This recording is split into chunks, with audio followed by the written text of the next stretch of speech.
5 days ago, on June 11th, the 2026 FIFA World Cup officially kicked off, to billions watching from the comfort of their living rooms. To them, the tournament is a flawless, high-definition spectacle.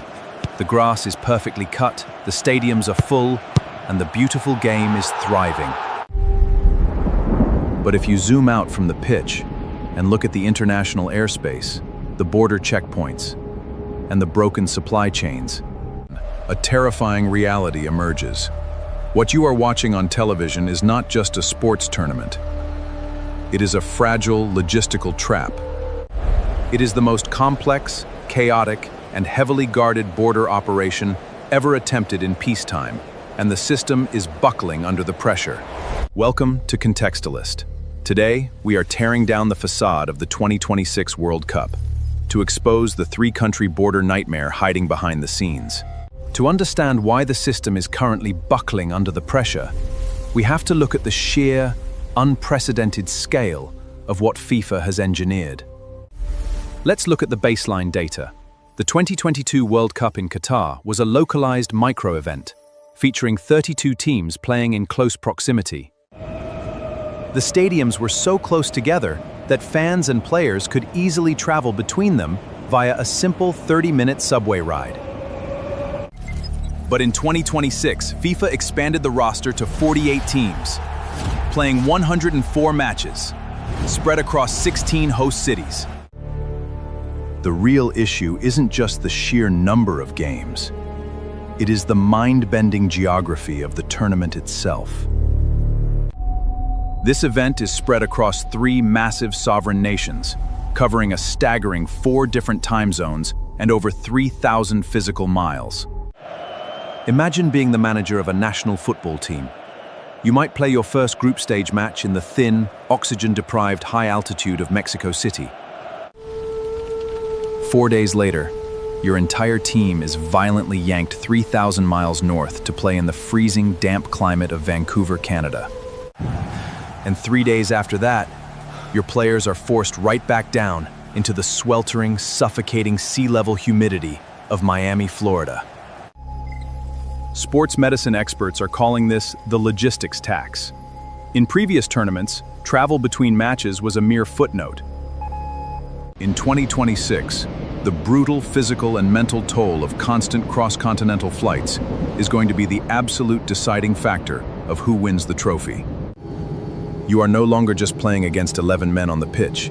You are actively battling jet lag, atmospheric pressure shifts, and a biological endurance test.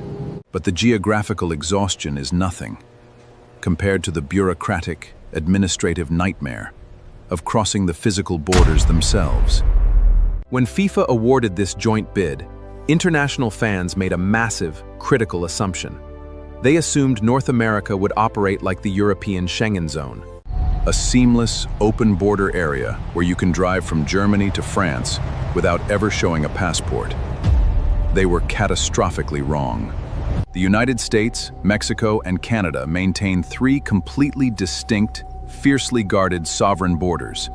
There is no unified World Cup visa. If a fan wants to follow their team from a group stage match in Toronto to a knockout game in Los Angeles, they must navigate entirely different sovereign immigration laws.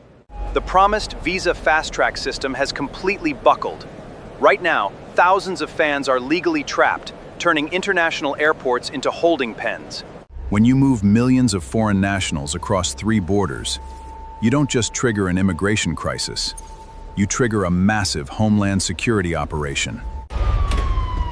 It is the largest, complex, coordinated intelligence and security mobilization on North American soil since the aftermath of 9/11. Hosting a World Cup instantly paints a massive target on a city's back. Now, multiply that unprecedented threat by 16 cities. The intelligence coordination required to secure this event is completely mind-bending, pushing international security agencies to their absolute operational limits. You have the United States Department of Homeland Security, Mexican federal authorities, and the Canadian Security Intelligence Service all operating together.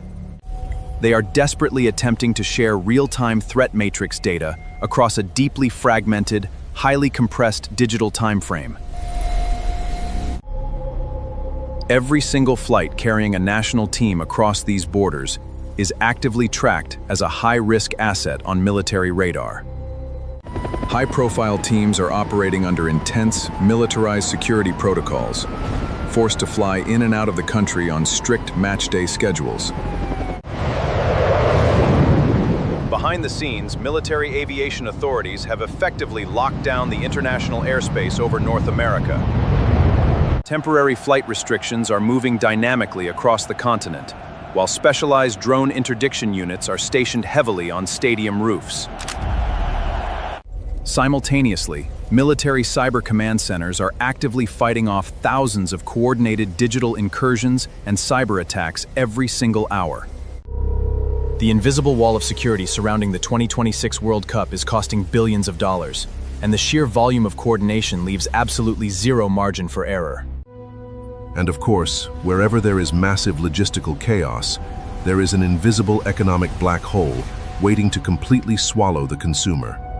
The 2026 World Cup has completely bypassed traditional sports economics, becoming the ultimate global test case for algorithmic price gouging. Because the physical distances between the North American host cities are so impossibly vast, traditional football fan culture has been entirely eradicated.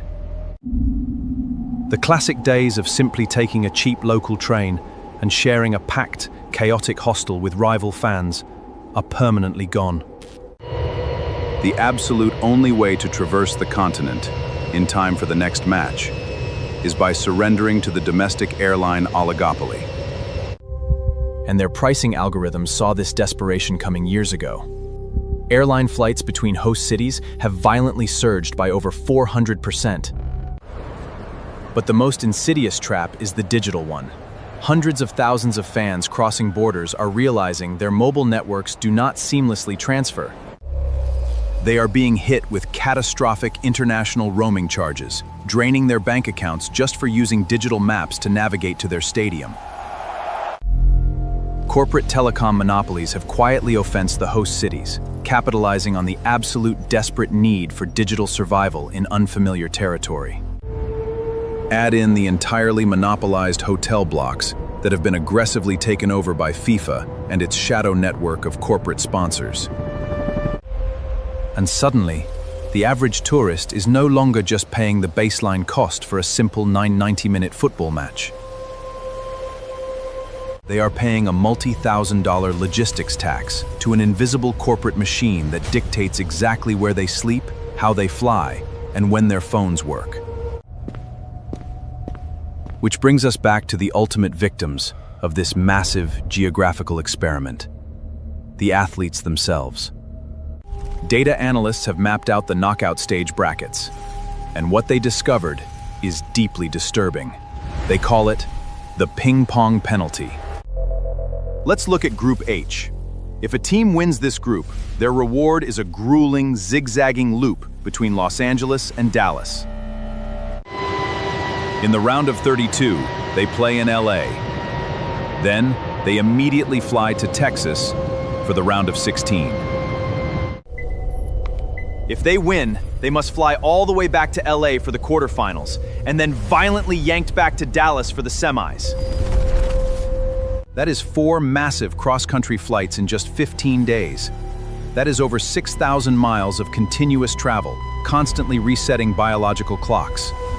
Meanwhile, a team that intentionally finishes second in their group might get bracketed into an East Coast nest, playing all their matches within a localized bubble. For the first time in the entire history of the sport, actually winning your group stage might be a physical death sentence for your squad.